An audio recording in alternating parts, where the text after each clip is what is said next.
And welcome to the Ruby Tuesday. My name is Ruby, and this is my review for Flying Monkeys. Boy, are we in for a treat. Are you lounging about on your Sunday afternoon, skipping through Netflix, trying to find something that you can just put on in the background, perhaps just to kind of flow over you, not have to concentrate too much?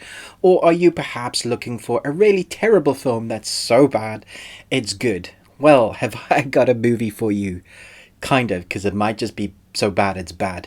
Anyway, Flying Monkeys, let's jump into it. Teenager Joan gets more than she bargained for when her workaholic dad buys her a cute pet monkey who grows wings, fangs, and an insatiable thirst for blood come nightfall. This is one of those films that I wish Chris Stuckman still did hilariosities for. Not hit her. It's not true. It's bullshit. This is it's prime pickings for a hilariosity. Oh, hi, Mark. That's not to say there aren't good moments in this, but I think what I mean by good moments in this is that you're so surprised that there's maybe a line of dialogue that's good or something in practical effects that worked out.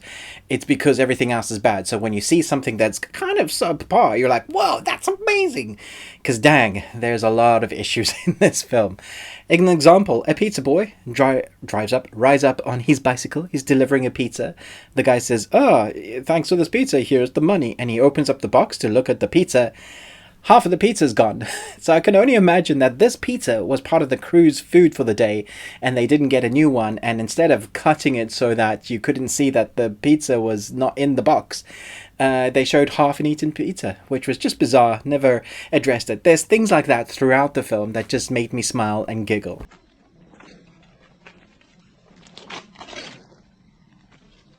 Enjoy that pizza, sir. One of them is the premise of this film. It's basically Gremlins meets Flying Monkeys from Wizard of Oz. It's set in Kansas as well, so it gives you an inkling. One of the characters' name is Dorothy, so it gives you an inkling of what they were going for. Don't feed the monkeys after midnight. It's one of those that you can pick out moment by moment between terrible dialogue acting, which just makes you smile and laugh, or just cringe. There is so many kind of bad acting moments that you're wondering what the actors were acting against.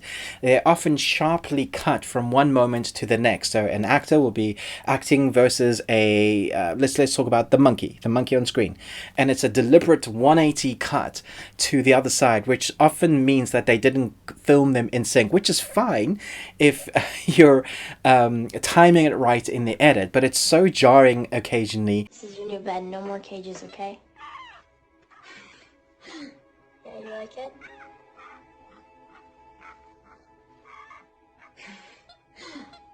Especially with the lighting that is all over the place. It looks like there's a giant spotlight throughout the film in various night sequences that's meant to be depicted normal lighting in the house or moonlight. When they go out into the forest, it just looks like it's shining.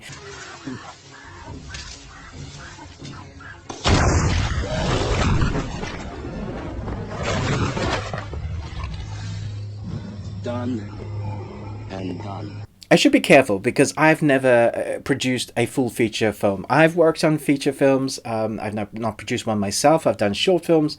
I know how hard it is. And if you look at my short films, you'll probably cringe as well. So I know how hard it is to make a feature. But, when you come to features like this and you want to review them, I'll put my hand up and say, yeah, okay. So there is definitely fun to be had in here. I think if you take this seriously, you're not going to enjoy this at all and go, yeah, it's one of the worst films I've ever seen. Or you can turn it into a crazy fun drinking shots game. Drink responsibly, kids, or not kids, adults, and just enjoy it for what it is. Because when you see the Flying Monkeys, you're going to laugh your head off because the CG is so dated. Back in 2013, this CG would have been bad. Now it's just awful. There are moments when they use practical effects, and that really works. The practical effects, I thought that I actually said out loud, I wish they had done more of the practical effects side. If they'd gone the kind of route of Gremlins with this kind of showcasing what this film is, I feel like it would have worked much better. But maybe they were trying to save money on the VFX. The director has only directed one film, and this is it, but his other work is all VFX. Mostly, I think he's got 45 credits on IMDb, that's all VFX. And from this film, he's gone on to improve much better. So this is like a testing platform almost to see what they could do creatively There are moments that I really enjoyed. One of the monkeys pulls a guy off, and they'd obviously used like a pulley system, and that looks really great. I was like, hey, that's great. But that's one of the moments I was talking about. When you see something good in this film, you kind of catch yourself and go, hey, that was pretty cool, because the rest of the film is so dire. Some of the dialogue lines, just incredibly bad, and then delivered incredibly bad. I can only hope that it was directing and not the actors, because some of the actors have gone on to do better, bigger films. Well, bigger films, I don't know if they're better. It's terrible what happens, you know, Jason. You can check them out in the credits on IMDb. But for the most part, I just had a lot of fun seeing what they were going to do with this film. You know absolutely what's going to happen. Nothing is going to catch us by surprise. There's this weird sideline story that goes on from these hunters that are, you know, that know about the history and the lore of these, whatever the monkeys are. That's not a monkey. It's called a seagull. Just, the acting's so bad. I think it's funny. But there are times it's so bad it just makes you want to turn it off. So if you take it with a pinch of salt, you may find something interesting. If you might be one of those people that love Casbah films, and Casbah is one of those old B horror movies that's so bad it's good. And so you're basically in a bar having a few drinks, watching a film that's been shown late night on TV at like 2 in the morning. It's that sort of caliber of film, and that's definitely what this is.